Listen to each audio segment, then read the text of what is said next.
Good morning, everyone. Welcome to this subject, English as a Second Language, Mathayom 6/3 and 6/4. Your teacher here, Miss Michelle Joy. This video will serve as our online discussion for this week. Let's proceed to our online discussion now.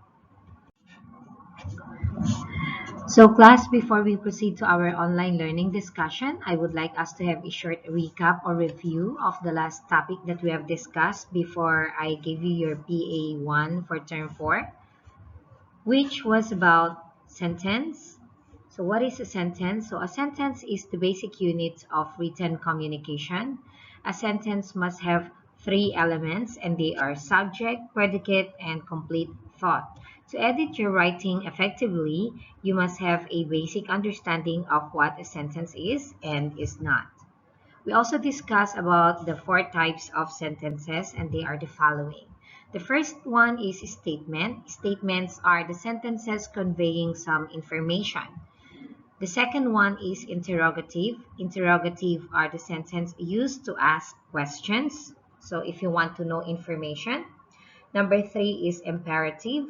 Imperative are the sentences conveying a wish, appeal, a command, or a request. And the last one is exclamatory. Exclamatory are the sentences exclaiming feeling or thought in a state of excitement. Class, here are the objectives of the lesson for this week. Number one, students must be able to know what an advice is. Number two, students must be able to know how to ask, give, and decline an advice. And number three, students must be able to know English idioms as an advice. Class, our topic for this week is all about advice. And here are the words to learn. Please repeat after me so you can still practice your reading skills and speaking skills even if you're just at home. These words to learn will help us understand better about our topic for this week. Let's start reading now. Number one, advice. Number two, opinion.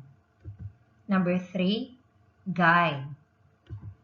Number four, advisor. And number five, recommendation. Let's discuss these words one by one. Advice, meaning information, counsel, recommendation, guidance, suggestion, tip, hint, news, word, pointer. An advice is actually something that is given to us by the person we are talking to, especially when we have problems. The second word, opinion, means view, belief, notion, sentiment, idea, feeling, thought, conviction, impression, and persuasion. Opinion can either be correct, can either be against what you are believing, or can either be an idea of someone.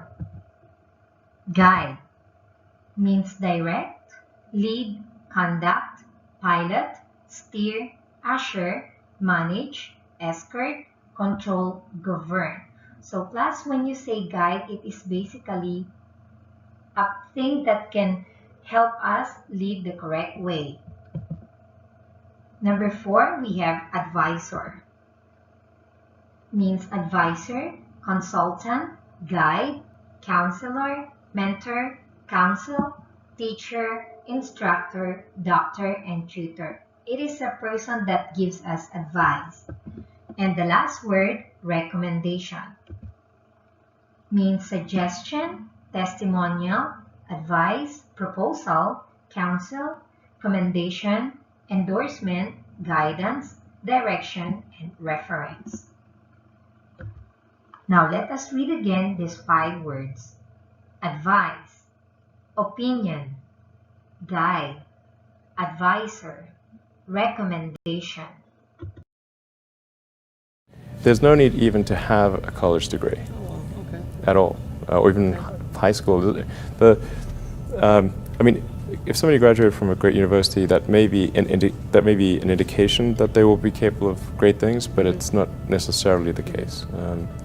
If you look at, say, people like Bill Gates or Larry Ellison, Steve Jobs, these guys didn't graduate from college. If you think of like what is education, like you're basically downloading data and algorithms into your brain, and it's actually amazingly bad in conventional education because like it shouldn't be like this huge chore. So you're making it way better. The more you can gamify the process of learning, the better. Like for my kids, I do not have to encourage them to play video games. Yeah. Okay, Yeah. I have to like pry them from their hand. To the degree that you can make somehow learning like a game, then it's better. And I think, unfortunately, like a lot of education is very vaudevillian. You've got someone standing up there kind of lecturing at people, and they've done the same lecture 20 years in a row, and they're not very excited about it. And that lack of enthusiasm, is conveyed to the students. They're not very excited about it. They don't know why they're there. Like, why are we learning this stuff? We don't even know why. In fact, I think a lot of things people learn, probably there's no point in learning them, because they never use them in the future. Because a lot of kids just in school kind of puzzled as to why they're there. And I think if you can explain the why of things, then that makes a huge difference to people's motivation. Yeah. Then they understand purpose.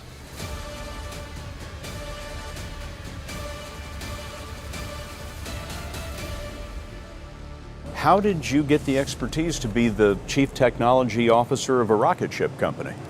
I do have a physics background. That's helpful as a foundation. And then I read a lot of books and talked to a lot of smart people. You're self-taught? Yeah. Well, self-taught, yes, meaning I don't have an aerospace degree. So how did you go about acquiring the knowledge? Well, like I said, I read a lot of books, talked to a lot of people, and have a great team. First of all, you don't need college to learn stuff, okay? Everything is available basically for free. You can learn anything you want for free. It is not a question of learning. There is a value that colleges have, which is like, seeing whether can somebody work hard at something, including a bunch of sort of annoying homework assignments, and still do their homework assignments and kind of soldier through and get it done. That's like the main value of college. And then also, if you probably want to hang around with a bunch of people your own age for a while instead of going right into the workforce. So I think colleges are basically for fun and to prove you can do your chores, but they're not for learning. To the point of the question that was just asked, I want to make sure Tesla recruiting does not have anything that says requires university, because that's absurd. But there is a requirement of evidence of exceptional ability. Like you just can't, if you're trying to do something exceptional, they must have evidence of exceptional ability. I don't consider going to college evidence of exceptional ability. But people are trained to do this in college. You can't say no to the professor. The professor's going to give you the exam and you've got to answer all the questions, or they will get angry. And give you a bad grade. So then you always you always answer the question. A lot of the times you should say this was the wrong question. So how would you educate your 5 boys? Actually, I created a little school. It's called Ad Astra, which means to the stars. That's maybe a bit different from most other schools, is that there aren't any grades. There's no like not grade 1, grade 2, grade 3 type of thing. I'm making all the children go in the same grade at the same time, like an assembly line. I know.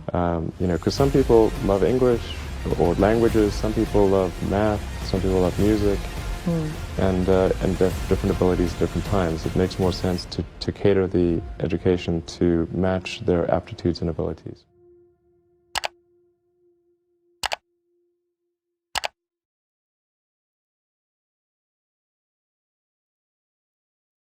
Class, let's proceed now with our discussion about advice.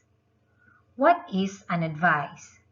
Advice, also called exhortation, is a form of relating personal or institutional opinions, belief systems, values, recommendations, or guidance about certain situations relayed in some context to another person, group, or party, often offered as a guide to action and/or conduct. Put a little more simply, an advice message is a recommendation about what might be thought, said, or otherwise done to address a problem, make a decision, or manage a situation. Advice actually, class, is a thing that can help us solve our problem. We usually talk with other people to get advice, or we can also read books, we can also read magazines or articles that can help us solve our problem. And these are all forms of advice. Now, class, let us proceed to the discussion of asking for advice. So, for asking advice, we have these questions. What do you suggest? What do you advise me to do? What should I do about? What ought I to do? What's your advice? If you were me, what would you do? What do you think I should do about? What would you suggest I do? I should do about. Could you give me some advice about? What would you do in this situation? So as you can see, class, when you are asking advice, of course, you are asking things that you might do in order to solve your problem. So class, we just discussed about asking advice. Now let's proceed to giving advice. So in giving advice, these are some sentences that can be found in the start of the sentence. If I were you, I would. Why don't you? You'd better. You ought to. You ought should. If you take my advice, you'll. It might be a good idea to. I advise you to. I suggest you. Have you thought about? I think you should. Maybe you should. How about? You might try. I would advise you to. My advice would be. So these are things or sentences or words that you can found at the start of sentence, and you can use this as an advice to a person who seek for your idea or opinion about a certain situation. Now, class, let us discuss about declining to give advice, because there are times that even if our friends ask us about our opinion or idea of something or of a certain situation, we just don't know or we are not sure what we are going to tell them. So these are some ways on how to decline an advice. The first one, I don't know what to advise. I'm afraid. The second one, I wish I could suggest something, but I can't. Number 3, I wish I could help. Number 4, I'm afraid I can't really help you. So you see, class, you are declining an advice, but at the same time, you decline your friend an advice in a very polite way. Class, let me read to you an example of an advice. This is a family. Their son has a problem. He said, "Help! I'm bored." And he got 5 advice from the family members. First, his father. He said, "You should clean your room." Second advice from his mother. She said, "Why don't you help me with dinner?" The third advice is from his sister. She said, "You shouldn't complain. I have so much to do." The fourth advice was his grandmother. She said, "We could go watch a movie." And the last advice from his grandfather, he said, "If I were you, I'd play with your new siblings." Class, let us go to the last discussion that we have for today, which is about idioms as advice. So there are 9 English idioms to give advice. The first one, don't bite off more than you can chew. It means take it easy. Don't take on more work than you can physically handle. Don't be overly ambitious. The second one, actions speak louder than words. It means what you do is more significant than what you say. Don't just say something, do something. The third one, a bird in the hand is worth two in the bush. It means be happy with what you have rather than to be overly ambitious and you end up with nothing. Next, don't add insult to injury. Don't make matters worse. Literally, not only you're injured, but someone also insults you. Next, don't add fuel to the fire. It means don't do or say something to make an argument, problem, or bad situation worse. And the last one, Romeo wasn't built in a day. It means be patient. It takes time to accomplish a complex task or create something great. Now, class, talking about advice, what do you call a person who gives us advice? This person is called an advisor. What is an advisor? An educator who advises students in academic and personal matters. One who advises another, especially officially or professionally. Consultant, counselor, coach, or mentor. An advisor is a person who helps us in things that we want to do, who help us and guide us on the things that matters, who also help us in solving problems. Now class, we now come to the end of our lesson and it's time for you to do the activity.